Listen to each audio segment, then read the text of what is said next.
আমরা ইতিমধ্যে অবগত রয়েছে বৃন্দাবনের অত্যন্ত প্রসিদ্ধ উৎসব রাধা গোবিন্দের ঝুলন যাত্রা মহোৎসব। আর উৎসবটি করেছিলেন বৃন্দাবনের ভজ গোপীগণ। কেন? রাধা গোবিন্দকে আনন্দ দান করার জন্য। আর উৎসবটি হয়েছিল ললিতা কুণ্ডের পাশে। অত্যন্ত সুন্দরভাবে এই ঝুলন উৎসবের আয়োজন করেছিলেন। আর এই ঝুলন উৎসবে অত্যন্ত সুন্দরভাবে যখন সাজসজ্জা করেছিলেন, আর সেখানে কৃষ্ণ উপস্থিত ছিলেন এবং সমস্ত গোপীগণ ছিলেন। তারা সকলে রাধা ঠাকুরানীর জন্য প্রতীক্ষা করছিলেন কখন এই রাধা ঠাকুরানী এই ঝুলনে আসবে এবং রাধা গোবিন্দকে ঝুলনে ধুলাবেন। আর ইতিমধ্যে সেখানে নারদমণি এসে উপস্থিত হয়েছিলেন। নারদমণি গোপিকা দুল, আচ্ছা এখানে কি হচ্ছে বলতো?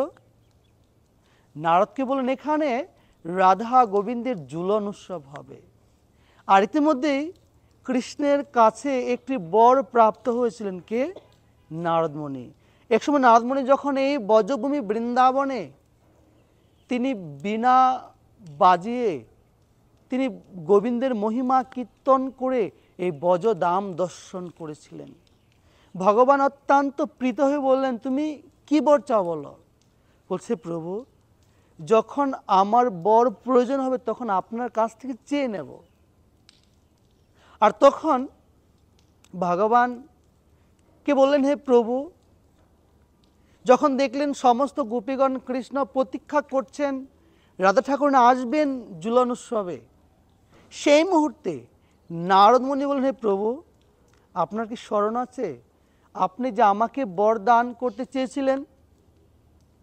বলছে, হ্যাঁ।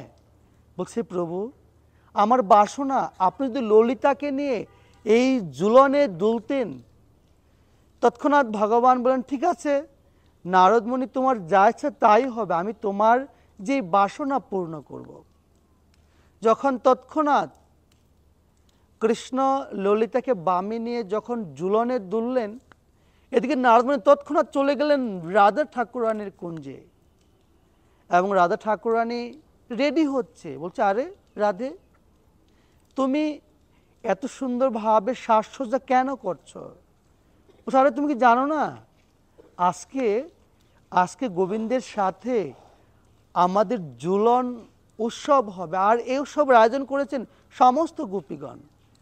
তুমি কি জানো তোমার জন্য কৃষ্ণ প্রতীক্ষা করেনি? ইতিমধ্যেই ললিতাকে নিয়ে কৃষ্ণ ঝুলনে দুলছে, তুমি যাও দেখো নিজে চোখে, বিশ্বাস না হয় তোমার।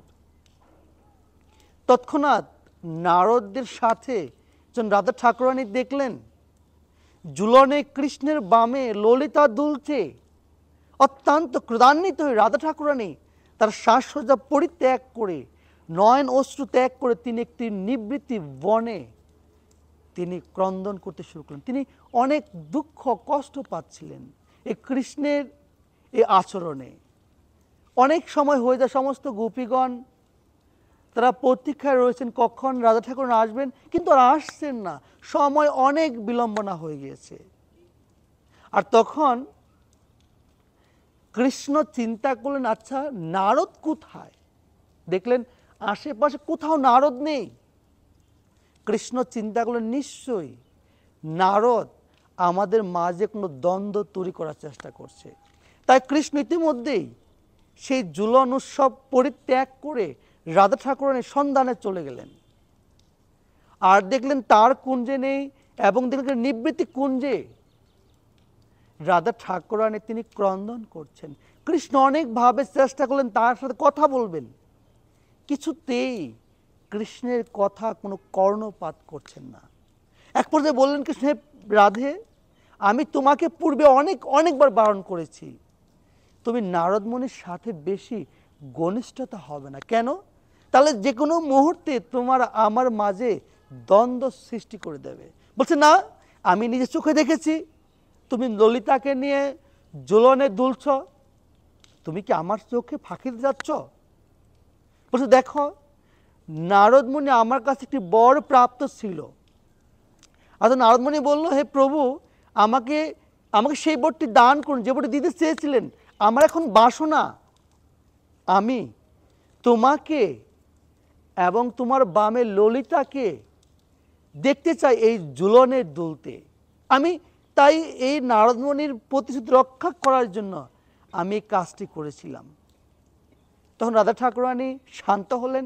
এরপর তারা উভয়ে আবার এই ঝুলন উৎসবে তারা অংশগ্রহণ করলেন এবং সমস্ত গোপিকারা আনন্দে মুখরিত ছিল। তাই বর্তমান যেহেতু বাংলাদেশের পরিস্থিতি অনেকটাই শোচনীয়, যদি আপনার সুযোগ হয় আপনাদের পাশে যে ইস্কন মন্দিরগুলো রয়েছে সেখানে এই ঝুলন উৎসব পালিত হয়, আপনি সেখানে সুযোগ হলে সেখানে অংশগ্রহণ করতে পারেন। আর সেটি সম্ভব না হয় আপনার গৃহে আপনার মতো করে রাধা গোবিন্দের একটা আলক্ষ্য বা চিত্রপট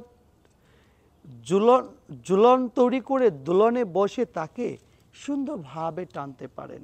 উৎসবটি শুরু হচ্ছে 16 আগস্ট রোজ শুক্রবার, সমাপ্ত হচ্ছে 19 আগস্ট রোজ সোমবার। তারপরে প্রতিদিন বিকাল 4টার পরে রাধা গোবিন্দের একটি সুন্দর ভোগ তৈরি করে তার সুন্দরভাবে আরতি করে এই ঝুলন উৎসবটি উদযাপন করতে পারেন। 64 প্রকারের ভক্তির অঙ্গ শিক্ষা দিয়েছিল চৈতন্য মহাপ্রভু সনাতন গোস্বামীপাদকে। তার মাঝে একটি অঙ্গ হচ্ছে রাধা গোবিন্দের বিভিন্ন উৎসব আদি পালন করা। তাই এই যে আজকে যে মধুময় বৃন্দাবনে গোপিকারা যে ঝুলন উৎসবটি করেছিলেন, এই ঝুলন উৎসব তাদের করার প্রয়োজন ছিল না। এই উৎসবটি করেছেন আমাদের এই জগতের জীবের জন্য। আমরা কিভাবে এই উৎসব আদি অনুসরণ করার মাধ্যমে আমরা কৃষ্ণ ভক্তি লাভ করে আমরা এই এই এই মায়ার বন্ধন থেকে উত্তীর্ণ হব, এর জন্য এত কিছু আয়োজন করেছেন তারা। এগুলো সম্পূর্ণই এই জগতের কল্যাণের জন্য, আমাদের কল্যাণের জন্য। আপনাদের সকলকেই অসংখ্য ধন্যবাদ। হরে কৃষ্ণ।